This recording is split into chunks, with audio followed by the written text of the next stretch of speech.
gentlemen, and welcome to another Dish Shelter Confusion Thursday Night Hangout. Yeah! Wow. Yo, what's up? Hello, ladies and gentlemen. Of course, I am your host, Charlie, and I'm joined once again by the prolific Connor himself, Zealeus. Greetings and salutations on this quite beautiful Thursday night of February 8th of 2024 in the year of the Lord. Yes. Ladies and gentlemen, this is, of course, the Thursday Night Hangout, a live show where we try our best to cover the topics most important to you during the show. If at any point during the show you would like to add your voice, a question, a comment, an opinion, please do so by dropping it in the chat, be it YouTube, Facebook, or Twitch. I tried to figure out the Twitter thing, but apparently it changes. Whoa. It's X, bro. It's X. Give it the times. Twitter or Instagram. Apparently, like, it's a unique key every single time you start, and I'm like, that's ridiculous. What about like Snapchat or MySpace? Just go all in. MySpace. I don't know if MySpace has the capability to host us. But anyways, ladies and gentlemen, if you, like I said, if you have at any point need to have your voice heard, please do so and drop it in the chat. We will try to add your question, your comment, your subject to this show. If we do unfortunately run out of time, we will add it to the very next show. So without further ado, let's jump right into it. And the first question actually has to deal with Twitter. No, with our show. And that is, someone has asked me, where the hell are you coming up with these names for the episodes? And the answer, my friend, is watch the show, because I will grab a random line or resculpt a random thought that's mentioned on the show, and that becomes the name of the episode. And I'm glad Charlie does that, because I can't remember what I said or heard like 4 words ago. So like after the show, I don't remember anything. And I'm going to be brutally honest with you. There are times where I will have one of those aha moments. Like there's probably some great one-liners that are said during the show, and I've totally like zoned out because I'm lost in the topic. So sometimes I just have to grab onto that that line that just popped up, even if it may not be the best. So it may not be the first line, and it may not be the best line. It may not be the last line, but it's there. We'll get it. It's percolating somewhere in your mind. Yes. I did mention this right before the show started. I know that last week it was a little weird for everyone who's tuning in, I think on Twitch. You guys kept getting bombarded with random ads. I have turned the ads off for the Thursday Night Hangout, and then I'll turn them back on when I do my regular streaming, because we are an affiliate, and we like to, it would be nice for Alta Confusion to survive with ad support, so we don't have to constantly be asking people for money. I will be boycotting Alta Confusion if I have to watch ads. Oh, Lord. Okay, anyways, let's... Well, it's like there's a new sports like network thing that's supposedly coming out. But I don't know if you heard about that. It's like ABC, ESPN, etc. But apparently they're not going to let you record the sports shows, which defeats the entire purpose, because then you can't like fast forward and rewind and etc. So you have to watch it live. So it's like going back in time, but streaming. It's like going pre-streaming, because it's not even like a DVR. Because at least there's 5 to 10 years there pre-streaming where you could at least use a DVR and record, or earlier if you had a TiVo. So like we're going way back. Fun times. Yeah. Okay, so let's get into it, shall we? The first topic we got to talk about is ASUS and MSI have had to make an announcement or a proclamation. And that is that they're extending their warranties on a couple of their OLED screens, because apparently they are getting lots of burn-in issues. I mean, I've heard that was always an issue with OLED, especially like the first generations had issues with that. And if you think about video games, like if you're a hardcore, like, if you're someone who's putting like thousands of hours into some games, which some gamers do, oftentimes you have that same, whether it's a health bar or your character, like something in literally the same place on the screen the entire time you're playing. So that's probably where that burn is coming from. And some of those probably people are watching TV. Like it's not an issue because it's always changing and etc. Well, but yeah, not necessarily. If you're watching like your ESPNs or your news channels, that always has the ticker. sure. Basically, the things that are most likely to be burnt into a screen are like toolbars and your user interface that does not move. Yeah, that makes sense. I think my screen's LED still. Yeah, I don't have any LEDs. I'm all LED at this point in my life. So basically, I just want my 85-inch plasma TV. So all of the plasma, heavy as shit. I want to heat my entire room with one TV. Okay. Hey, that's what I do in the morning. That's why I want to upgrade to an 85-inch plasma because it could actually heat like my entire condo. Yeah, I don't have the 85-inch. I've got the 50-inch plasma, and it does a pretty good job of keeping everything toasty. Unfortunately, it also basically nukes any ice cubes that are in cups that are in front of the TV, which is kind of sad because by the time sometimes you get distracted, you get up, and then you come back, and what was a tasty beverage is now a very watered down mess. Sounds like a perfect like warm globe for a pet to sit on. Yeah, that too. Thankfully, you can't sit on the screen. I mean, I guess you could technically no. It would take probably a full charge from an animal to knock that thing over so it could sit on it. But so there's still time, is what you're saying, huh? There's still time for your dogs. Yeah, exactly. Figure it out. Anyways, so basically, the ASUS and MSI, they're one of their like main product offerings is the monitors, these screens. Yeah. So if you do have one of those OLED screens, your warranty is being extended from 2 years to 3 years. And here's the really good news. The warranty apply to all of their OLED monitors, including the latest models, ensuring customer confidence in purchasing from their brands. So it's not like they're just trying to, the backlog of previous models. It's even the brand new models are going to be part of this deal, which makes sense to me. I mean, for me, when it comes to screens, outside of like basically dead pixels on arrival, yeah, they really should last pretty much forever. Yeah. Monitors, TVs, etc.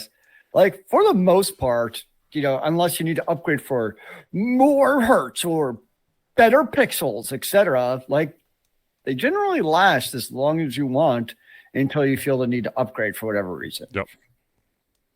Which I can appreciate. My secondary monitor is probably a 10 to 15-year-old monitor from back when I was in Minnesota, but it still turns on and emits diodes at my eyes. Eureka.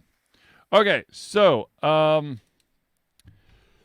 the next topic that seems to be on the tip of everyone's tongue is we're going to go in reverse order here. There is a bigger story from the company I'm about to mention, but we'll go with the cooler and funner one first. Funner, is that more fun? I can't never remember. Let's do Funnerist. Okay, Funnerist, and that is, of course, that Overwatch 2 has apparently teased a humongous crossover that's going to occur in the near future, and that, of course, is they're going to do a crossover with Cowboy Bebop. Yippee. Come on, Zealeus. I mean, I don't play Overwatch anymore, and I never actually watched Cowboy Bebop, so I'm obviously not the target demographic at this moment. I don't think Overwatch 1 did really any crossovers. Yeah, I think that's the big thing. They're taking the Smite route. I think that's the big thing is that this is probably as a result of Microsoft influence, and also Overwatch 2 being free to play, right? Yeah. Yep. It's free to play. So there's going to be a crossover with Cowboy Bebop. For those who are still playing Overwatch 2 and you're curious as to what characters are going to get the reskin, I could tell you right now. And that is Spike Spiegel's skin will be on Cassidy. Makes sense, yeah.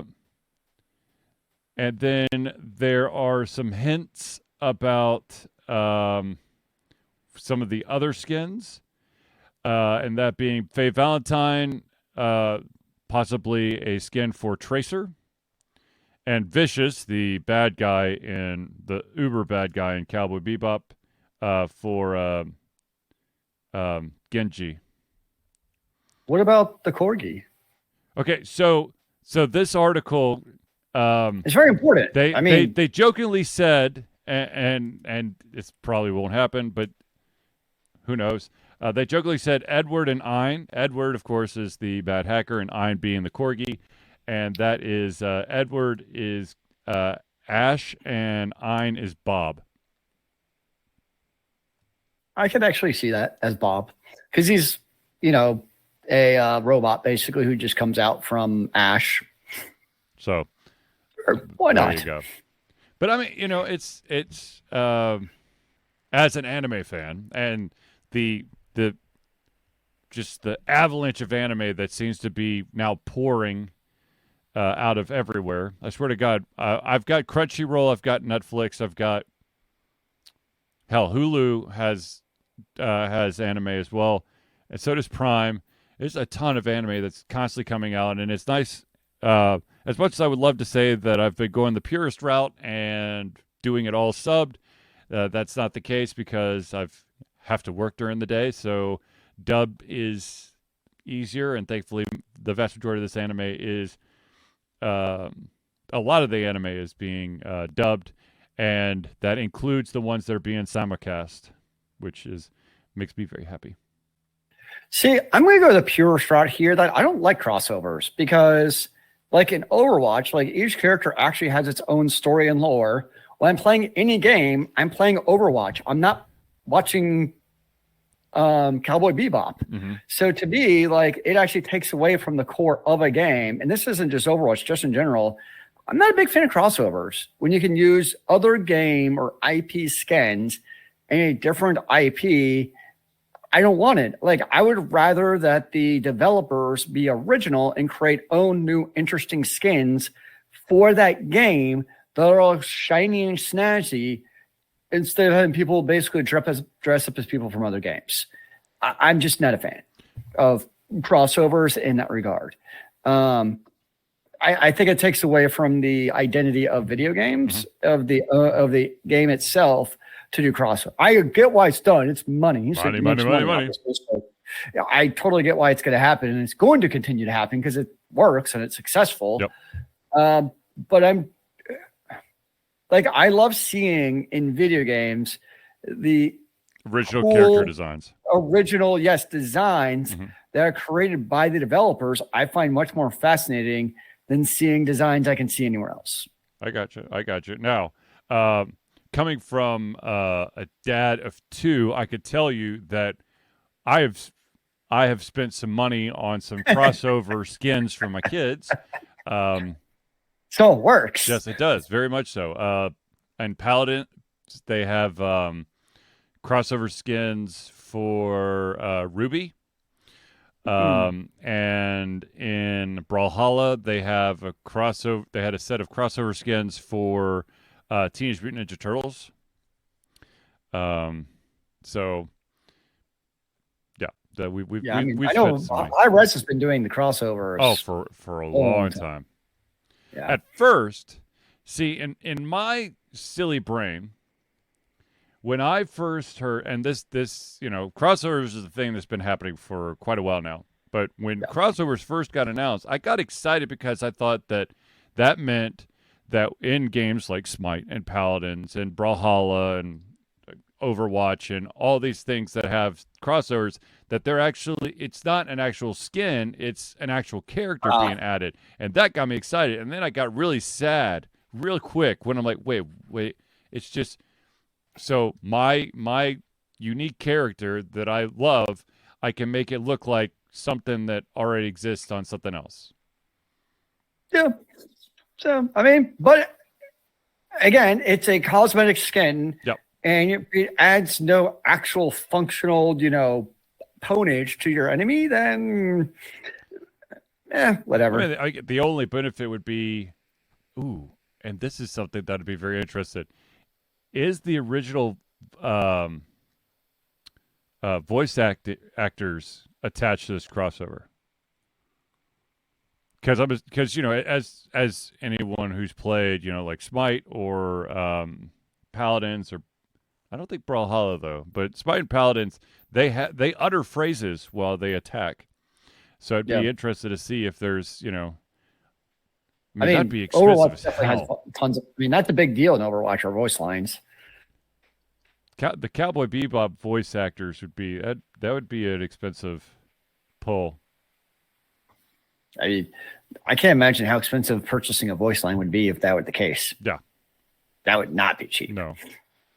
Or would they just try to?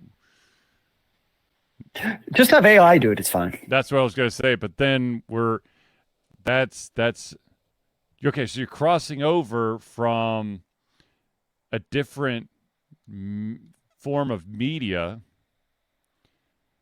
and I think that would fall under the Screen Actors Guild, which has. I would have to consult my lawyer. Yes, I know. Quick, someone call the voice actor lawyers. Let's see what this is all about.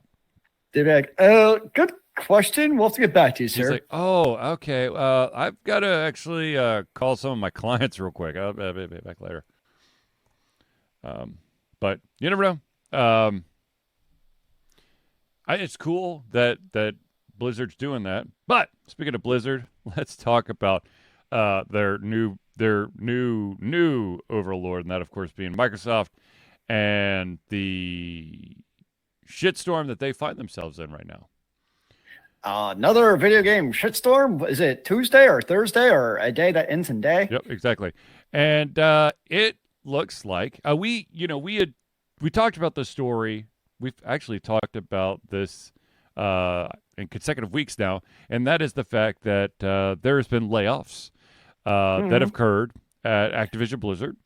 Wait. They assured the FTC during acquisition times that this would not reduce the headcount and there'd be no layoffs. That was not going to be a thing.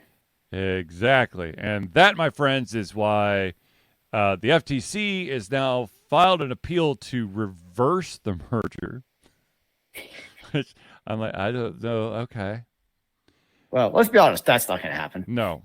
But basically, for those who may not know, is that the promise that Microsoft made about the merger is that Activision Blizzard would act as an independent body, and there would not be this kind of move to remove redundant positions. Now, yes, redundant. Now, if you were to actually break it down, I believe that Microsoft, Activision, Blizzard, if you were to look at the number of layoffs that have occurred, you would see that since the merger, 8% of Activision Blizzard has been reduced. And of all the layoffs, I believe it's 88% of the layoffs for Microsoft have been strictly Activision and Blizzard. One of the departments that was heavily hit, of course, was the esports department. Yeah. And of course, there was that entire department that was working on that new survival game. And no. Sorry, guys. I said the argument would probably be for Microsoft is that in those two cases is that they're not redundant. We're not just not doing it. Mm-hmm. I mean, think about it. I mean, for better or for worse, Overwatch League was already on its, it was already getting the last plug pulled as it's on life support. And it's not like the survival game was moved to some Microsoft studio. It was just canceled. So the argument would probably be, which may not be totally inaccurate to be fair, is we're not redundant. We're just not doing it. Are two very different things. Now, here's one of the arguments that someone in Microsoft said, and this is just pure effing gold. And that is that Microsoft was already planning to do layoffs before the merger happened, so they didn't do anything illegal. Okay, planning and saying you're going to do it or not do it in court, two completely different things. That's very useful to, I like to plan after the fact when it happens and be like, oh, I meant it to do it that way. Actually, we got memos right here that are dated before the merger that this was going to happen. So it shouldn't have been that big of a surprise. Did we omit the fact that we were going to do it? Yes, but we were thinking about it beforehand and in our brains. Yeah. I solemnly swear that I'm telling the truth about I plan to do these layoffs. Yeah. I dream about it every night. Of course. Yeah. Yeah, I'm never a fan of the mergers and acquisitions because it typically never leads to any good. I know that was part of the hope was like, oh my gosh, Blizzard Activision will have a better steward than, Activision with Xbox. With Microsoft, but it's still probably gonna be the same old shit. Right. Microsoft has a decent record for video game publisher, but when you also own as many, developers as they do, you're going to get some good ones once in a while. Right. You're going to fall into hits. So I'm not surprised. I would not be surprised at all if Blizzard can. I'd be more surprised if Blizzard actually turns around. It becomes the Blizzard of old. I would be shocked if that happened. Yes. Ditto. Because they're already so far into the Activision model. The games as a service is what it comes down to. They're all doing games as a service. Which from I would say old school gamer perspective, typically we're not a big fan of. Nope. Times are changing. I get that. We're not the target audience anymore, but that's just, it's not going to change because it makes the millions and billions. There was an update from today from Microsoft spokesperson who stated, in continuing its opposition to the deal, the FTC ignores the reality that the deal itself has substantially changed. Since the FTC lost in court last July, Microsoft was required by the United Kingdom Competition Authority to restructure the acquisition globally and therefore did not acquire the cloud streaming rights to Activision Blizzard games in the United States. Additionally, Sony and Microsoft signed a binding agreement to keep Call of Duty on PlayStation on even better terms than Sony had before. So basically, the Microsoft spokesman is going, look, you're trying to change. You're trying to go after something that's not how things are now. So, well, have you seen that's the other drama with Xbox apparently right now is I guess there's rumors and acknowledgments that what were Xbox exclusive games are supposedly become to other consoles, like potentially Halo and Gears of Wars, and those games that were the iconic, Xbox games. Right. And I guess Xbox fanboys are upset about that because it loses some of the allure of being an Xbox fanboy, I guess. Which to me is just, if anything with Microsoft purchasing Activision Blizzard, they're having more titles under their belt that are across every single platform in the face of the planet. Yep. And, for Microsoft, and they've talked about that they want to bring their games to other platforms. Because the reality is they've lost this generation's console wars big time to both Nintendo and Sony PlayStation.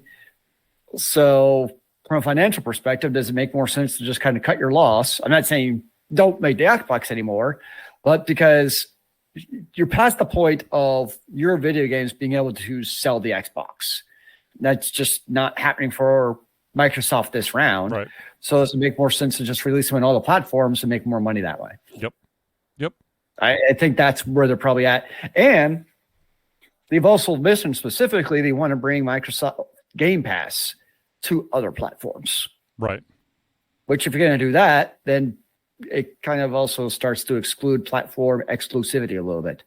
I'd be very fascinated to see how Nintendo or Sony would allow the Microsoft Game Pass onto their platforms. I'm assuming they would take a mighty hefty chunk out of that proceeds. Yeah.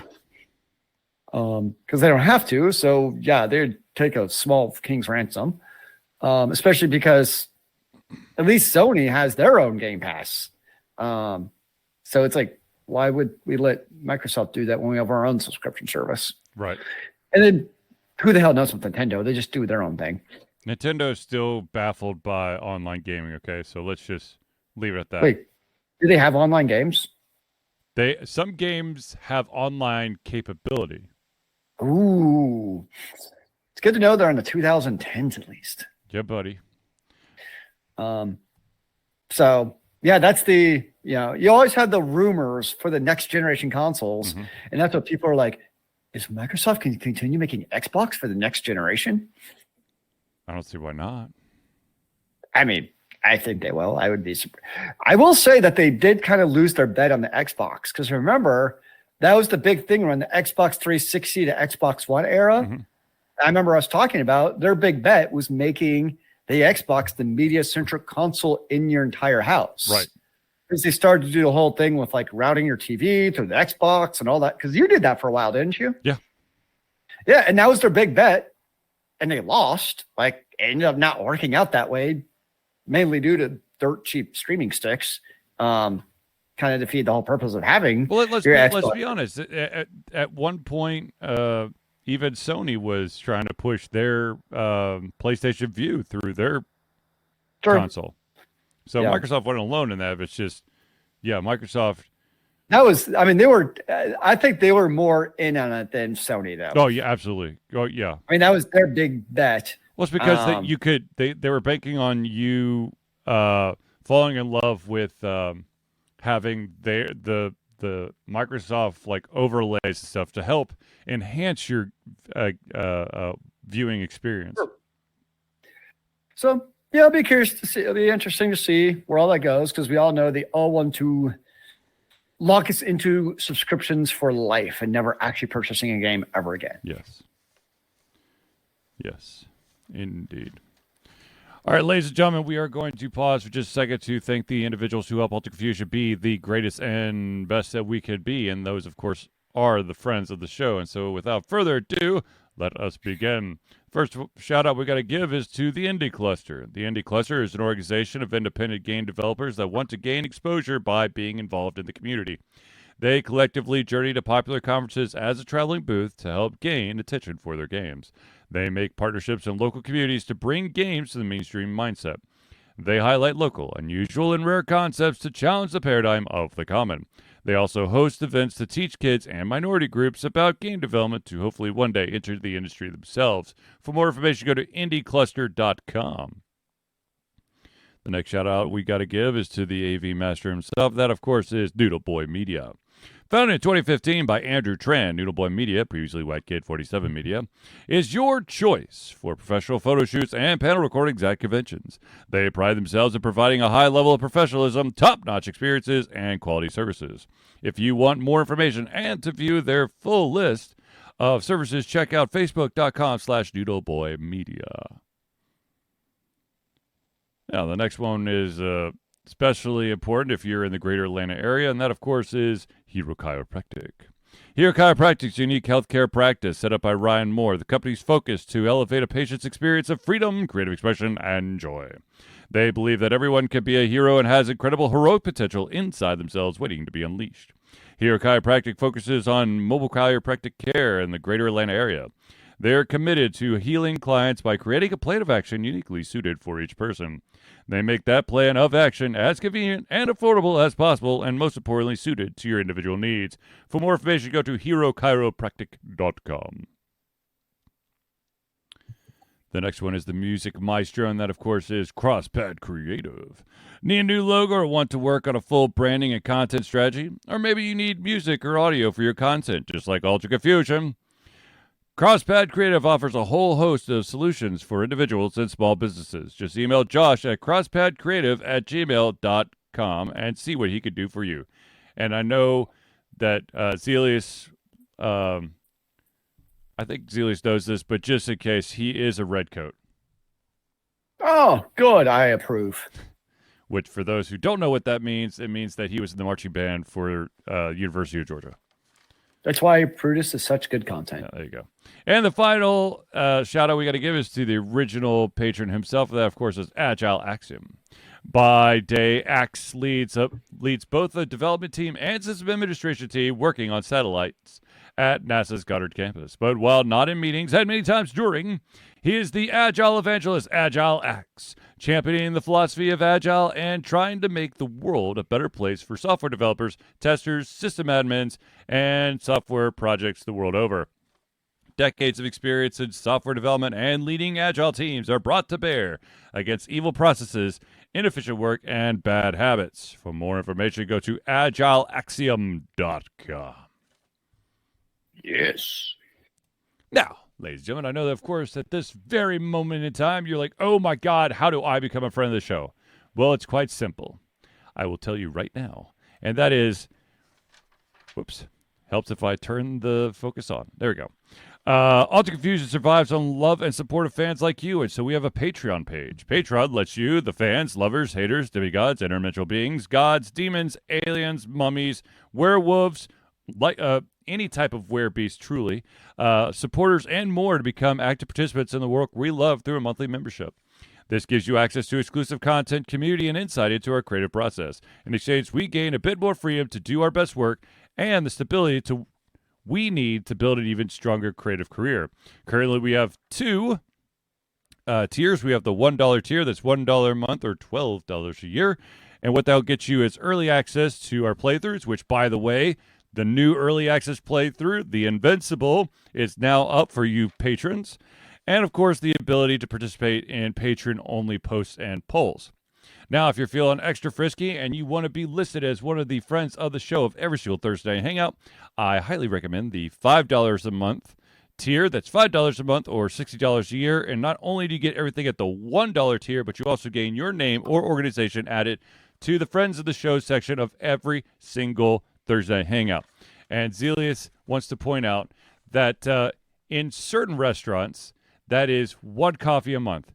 And at Starbucks, that is, well, 0.6 of a coffee. Yeah, it's not a full coffee. So you could. Well, I'm referring to black coffee. No, I know. Like just normal, boring black coffee. It actually gets you one. Anything outside of that, you're looking at excess. All the frills and extra whistles. Which tastes so good. I'm sure it does. I will never drink that dirty water. You don't know what. You're just a bad man. Oh, please. All right. So, some interesting news from the video game industry that could be really good or really bad. I'm going to be optimistic and say really good. And that is FromSoftware, the FromSoftware's parent company.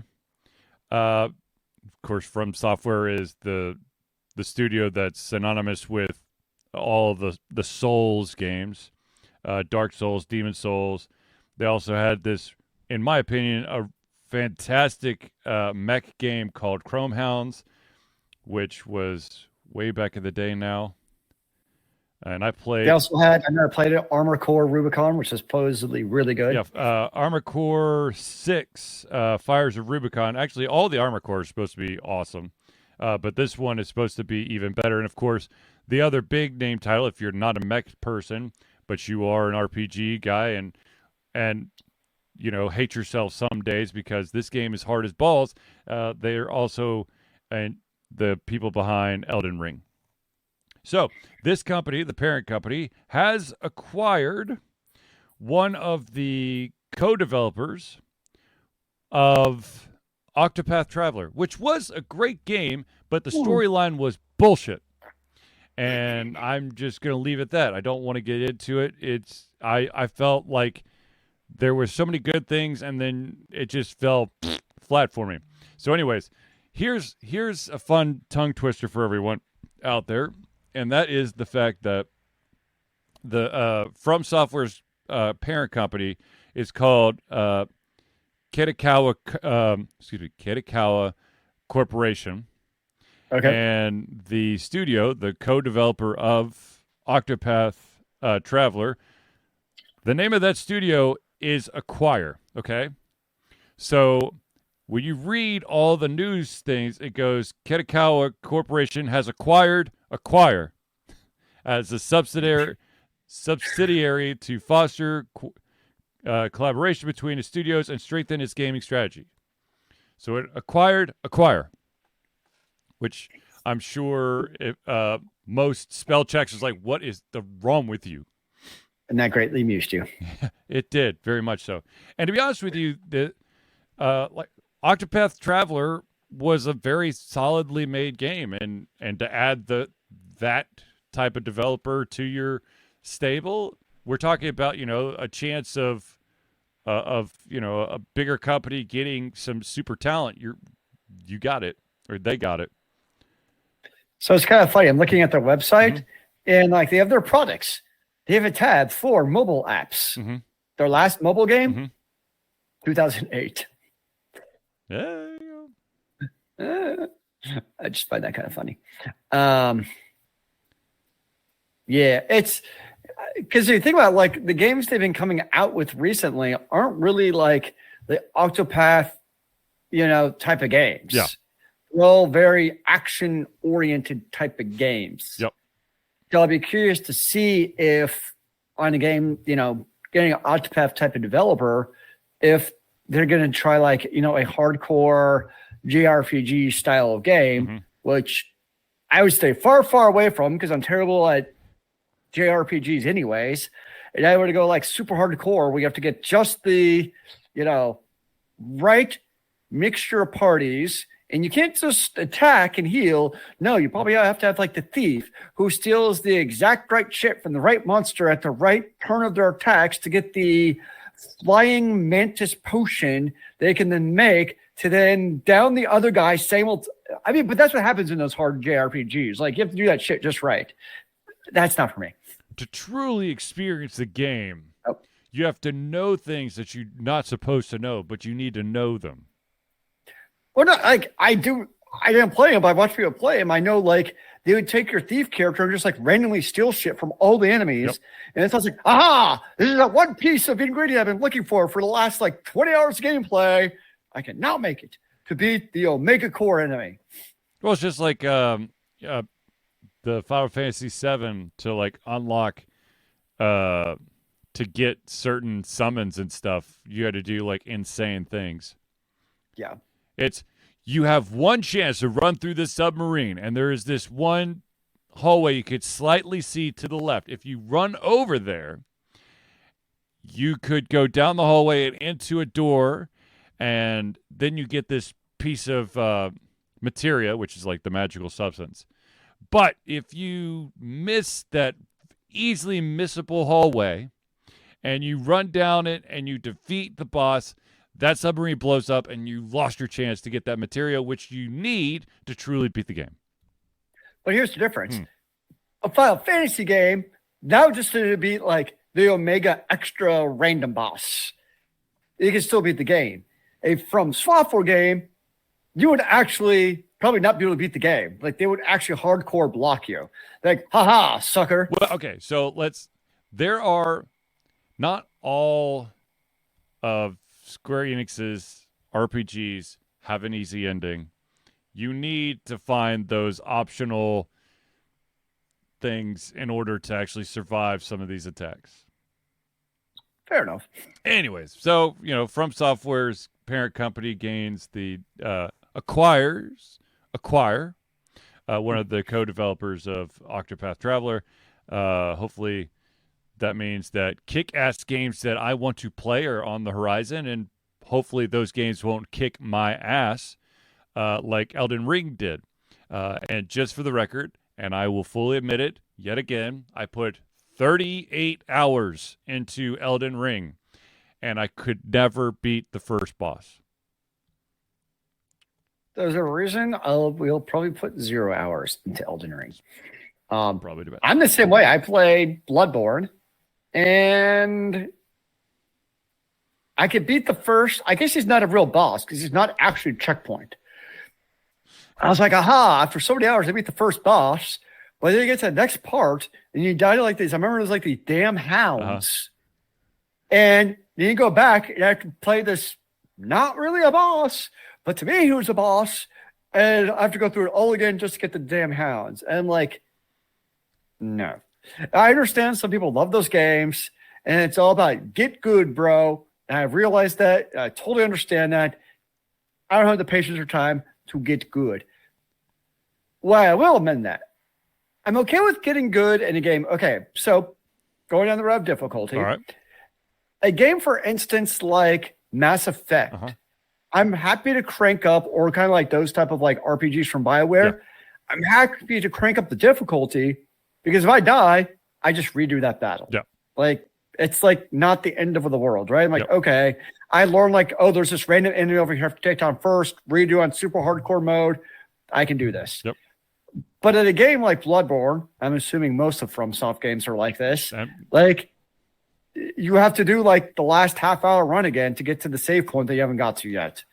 That I don't have the patience for. So in Elden Ring, what would happen is I would lose the first boss, and then I'd have to spend 30 minutes collecting ingredients in order to, like, power myself up enough so that I might stand a chance.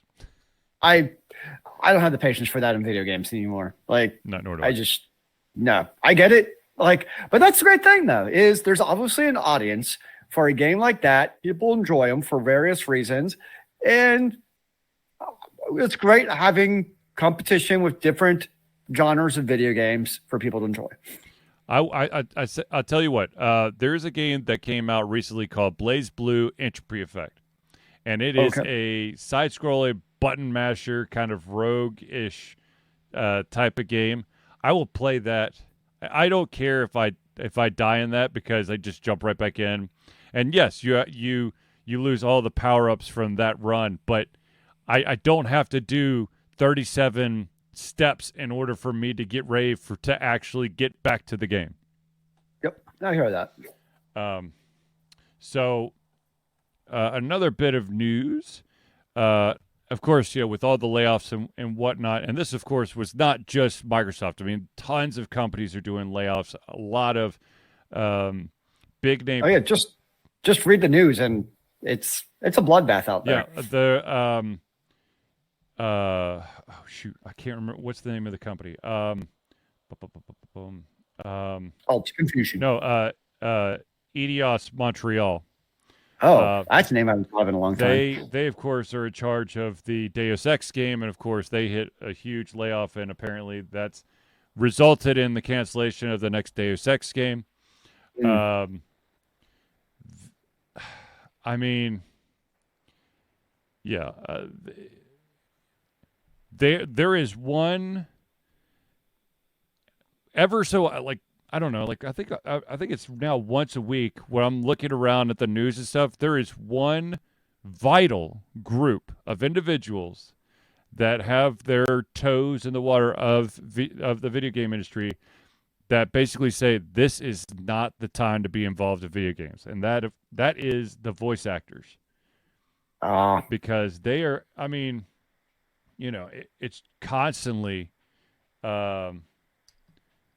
Shit is changing by the second, and because the voice actors, hopefully they're doing more than just video game voice acting, because if they're not, I mean, then they're probably on their friend's couch by now, because you just don't know. A lot of these projects are not going to fruition, and also just so you know, when was it?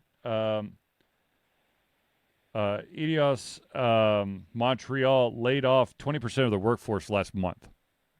Yikes. So, for someone who, even if you're a recognizable voice, one of the guys that I read about, he's the voice actor for the lead character of Deus Ex.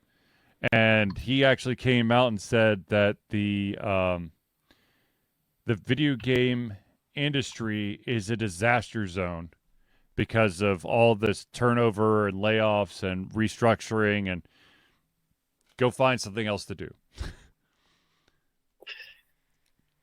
Yeah.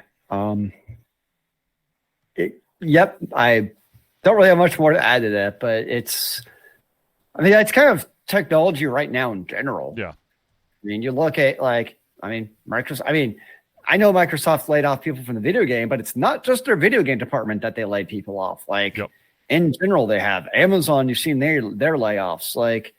It's just it's almost like a rebalancing right now of hires to hopefully sooner rather than later stop the purge of laying off the workers and kind of get back to normalcy as far as the hiring cycle goes.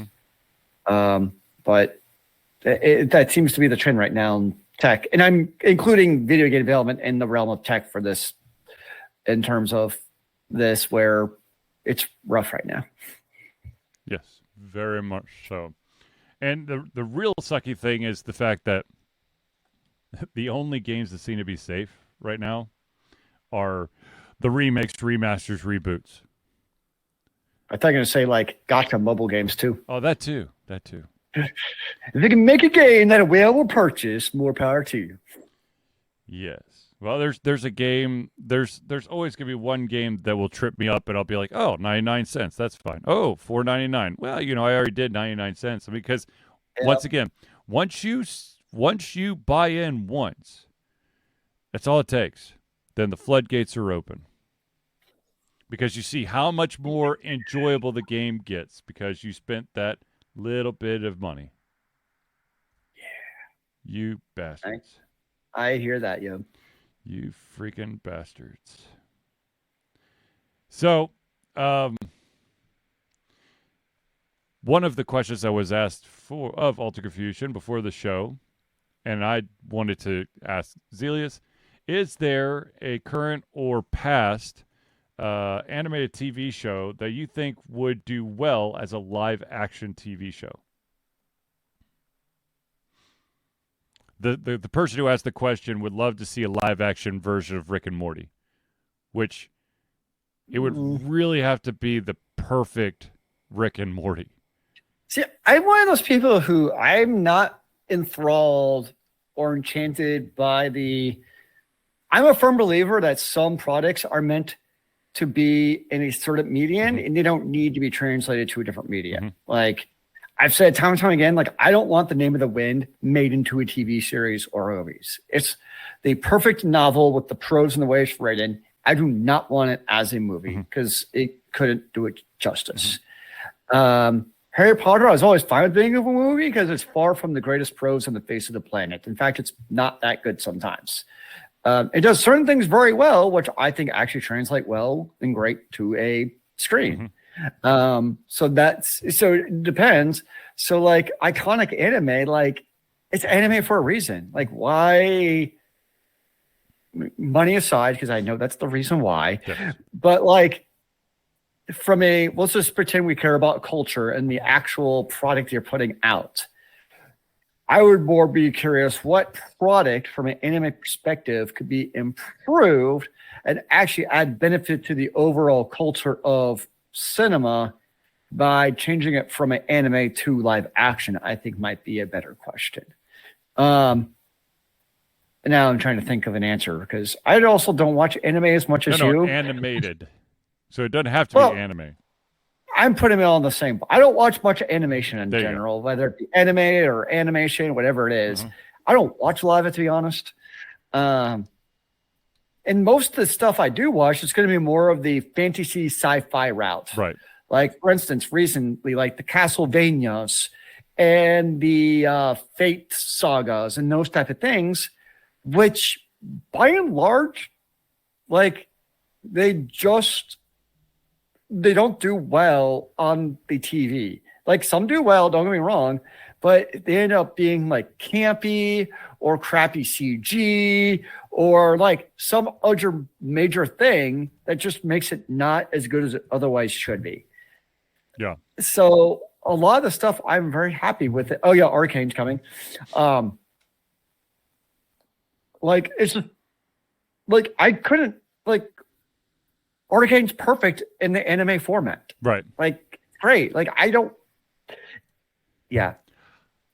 So, and I think the other issue run into also when you move something from, when I say anime, I mean animation, all of the stuff to the silver screen, you also end up Hollywoodizing it and bastardizing it. Kind of like we saw with Trigon, where, it's great in this one format, but there seems to be something about when you move it from animation to live action. Cowboy Bebop.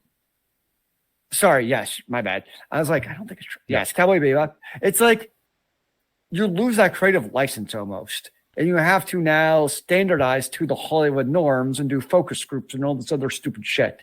Whereas it really feels like when you do anime or animation, whatever it is, like you actually have the freedom to actually have creative license and do things on the cinema or on the TV that you just couldn't do if it's live action. Right. No, I think, in my honest opinion, I think that I would rather see live action shows. I think there's some live action shows that by basically removing the human the live action element might actually improve it, because you'd well, first of all, one of the reasons why the Cowboy Bebop live action took so long is that the guy who played Spike Spiegel, doing all of like the high kicks and all of the action scenes, he like hurt himself bad.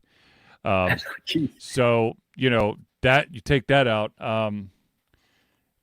Like I said, with the Rick and Morty thing, it would be interesting to see a live action Rick and Morty, but I think it'd be more of those what's the basically just a fan thing that a bunch of actors got together and did a 10-minute episode or something. I don't think that it would be able to last for the entire run. And also, I think that like some of the animated comedies that are on TV, especially like on like Fox and whatnot, I don't think that they like the jokes and the just the pacing would work with humans, like live action. Like I don't think I could last a single episode of Family Guy if it was live action. I don't know. Oh, we would hate that human. Yeah. Or how about a live action Simpsons? I just, actually one episode of live action Simpsons, you're probably calling Child Protective on the show. Yeah. It's an interesting concept. I'll say that. Okay, so question for you then. Yeah. You watched One Piece. Yep. So what made One Piece work well in the live action? The creator of One Piece is heavily a part of the live action. Like if he does not give the sign off, it does not happen.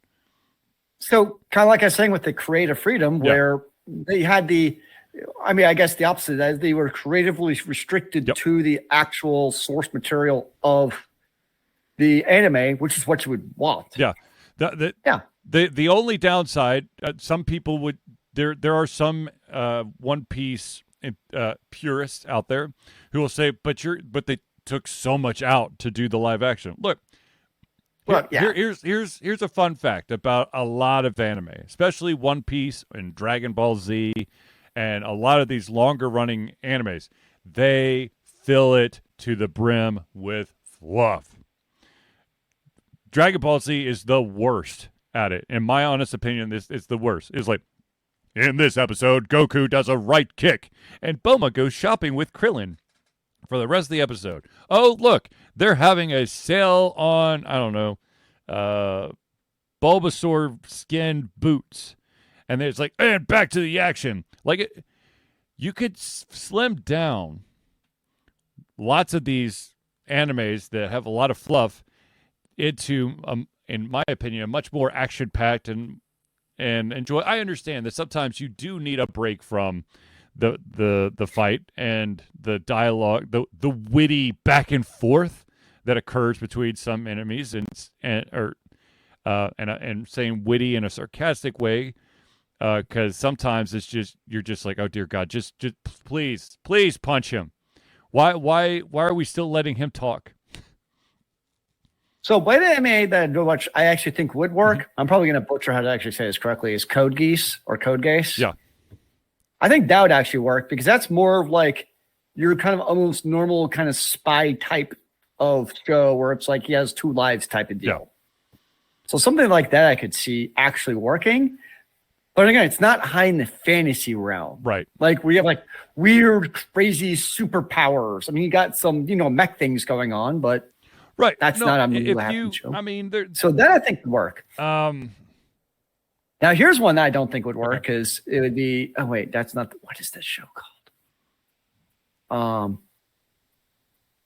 How about Record of Lotus Wars?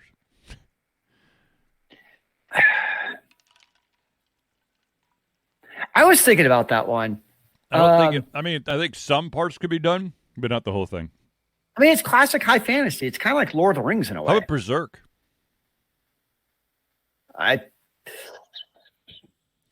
So violent. I know it's so violent, but it could. So here'd be one that'd be entertaining. What's that? Kill la Kill. No, Jesus. Oh my God! You would have to put it. You would have to put it on on like an HBO or a Max or something like that. The amount of partial nudity in every single episode is astronomical. Yeah, I don't want to. I was thinking of ones that would never happen. I'm like, Kill la Kill would be at the top. Well, let me put it this way: if they didn't do it like the original Kill la Kill, it kind of defeat the whole purpose. Yeah, the whole premise. Okay, sorry, spoiler alert. If you haven't watched Kill la Kill, plug your ears for the next 2 or 3 minutes. But the whole premise is that clothes can control you, and that by wearing less, you can get stronger. And there's an entire squad of individuals who are naked because they don't want clothes to control them. It sounds crazy, but it's actually good anime. Oh, it's a great anime. It's just you got to get over that, the weirdness factor of the girls' clothes being alive and basically very revealing. Yeah. So, one I think we can mark. I'm still thinking about Berserk. Yeah, I think it might work. I think it might have worked. Do we need somebody who's like very like the most machoest of macho men to be Berserk? Yeah. You know who would actually work well for it? What, who? John Cena. Because like when he goes into serious mode, like I know it doesn't happen often. Yeah. But when he does like his serious face and like serious mode in movies, yeah, he's intimidating. Yeah, no, that's it. Ironically, I know this is totally off subject, but since you brought up John Cena, there is a character in Blaze Blue Entropy Effect that basically is screaming stuff when she attacks, and my youngest son comes down and he's like, why does your character keep screaming John Cena? And I'm like, what? And now that's all I hear is like, John Cena, John Cena, John Cena. I'm like, oh my God, what the? Anyways. I mean, I would love to be surprised because, something probably original, like for instance, a good example would actually be Pacific Rim. Mm-hmm. Like that and original hearing about it, that sounds like an anime to me, right? Yeah. Like that does not, or animated, whatever you want to call it. I'd be like, that's not going to work well on this TV. Yep. But it worked great. Yep. So it can work. Because you got, big fucking robots fighting big fucking monsters, and it was glorious. Absolutely. But, you have to have the right director, the direct writer, et cetera, et cetera, et cetera. And obviously does not always work. No, it does not. Yeah. So, yes, I do think Lotus Wars could actually work. Again, you'd have to have the right circumstances. Yeah. You just couldn't, do anything. But I do think of the animes. I do think that's one that would be one of the more straightforward and easier ones to do, honestly. Well, I thought that Cowboy Bebop would have been easy, but I was proven wrong.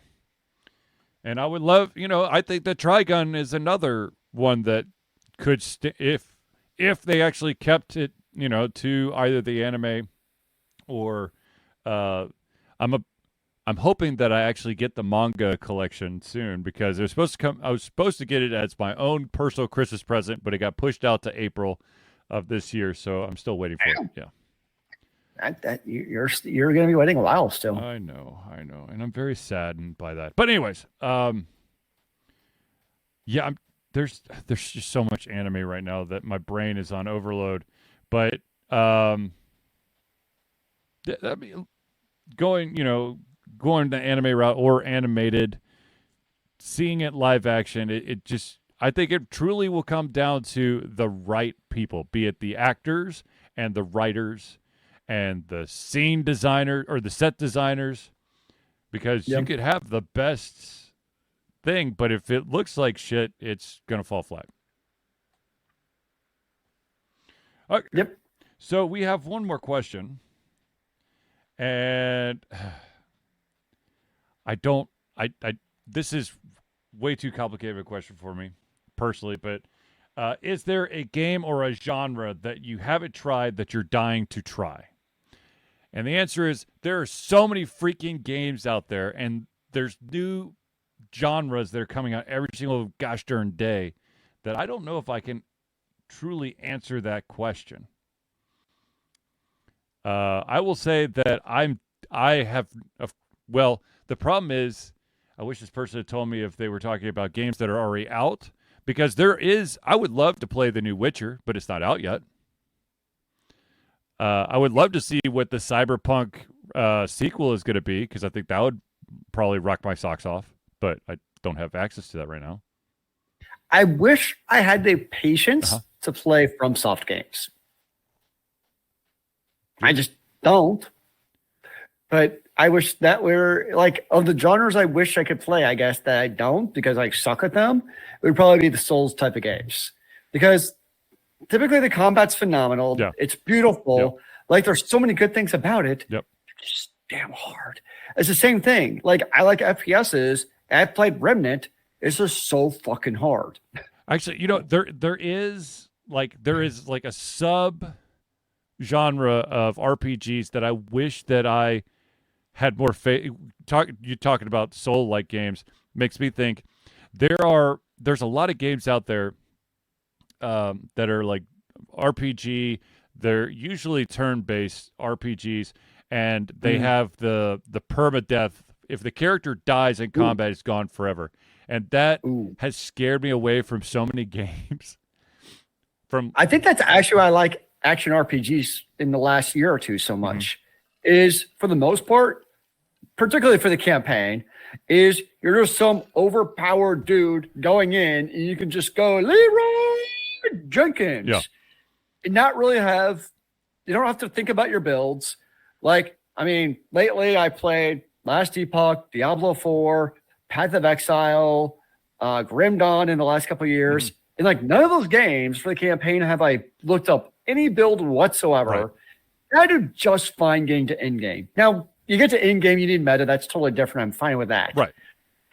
But I like playing games where for the campaign, you don't have to do like 8 hours of research and be able to write a dissertation about why you have to do things exactly correctly to beat the game. Or to actually get to the enjoyable part of the game. Yeah. So I think that's in large part why I like ARPG so much, is the first X number of hours is just, that's why I have recently really liked Warhammer 40,000, because it's just over gratuitous violence of killing evil things in space. It's just entertaining as hell to me to take a big old chainsaw flamethrower and just kill hundreds of mobs. Oh god, yes. A game that I played the last time I streamed, a Tower of Fantasy. First of all, I had a much better experience. Another MMO from Charlie? I had a much better experience. I actually wanted to continue to play the game in comparison to Albion Online. It's got that anime feel. It definitely looks like a game that will nickel and dime you later on. But for right now, I mean, I feel, I don't know. I felt more freedom. If I'm going to play something online with lots and lots of people, I want that Defiance experience where I could be a lone wolf and then jump into, instant situations and help out. And depending on how much I helped out is how much I get credit for when the mob boss or whatever falls. And did you feel that in Tower of Fantasy? I have not had that. I mean, in Tower Fantasy right now, I'm strictly it's just me slicing and dicing and causing all kinds of mayhem, which I love. I like that. So, I mean, I'm definitely going. Excuse me, I've got the hiccups. I'm definitely going to at least give that game another try. And Nice. Fun fact: if you were watching me this past Tuesday on the stream, I did have the game drops enabled. It turns out that the drops that were being given out were only for individuals who have PlayStation version of Tower of Fantasy and not the PC. So what are game drops? So game drops are if you get to basically as a streamer, you get a list of games that that the developer or the publisher have enabled to give you it's basically a reward for watching a stream for so long. So, for example, if you watch me play 30 minutes of Tower of Fantasy, you would get an indicator on Twitch that said, "Hey, you've now got this drop." You can link it to your account, and it will appear in your inbox in game. Ah, interesting. I used to. That's how I got some of the stuff for like Smite and Paladins back in the day.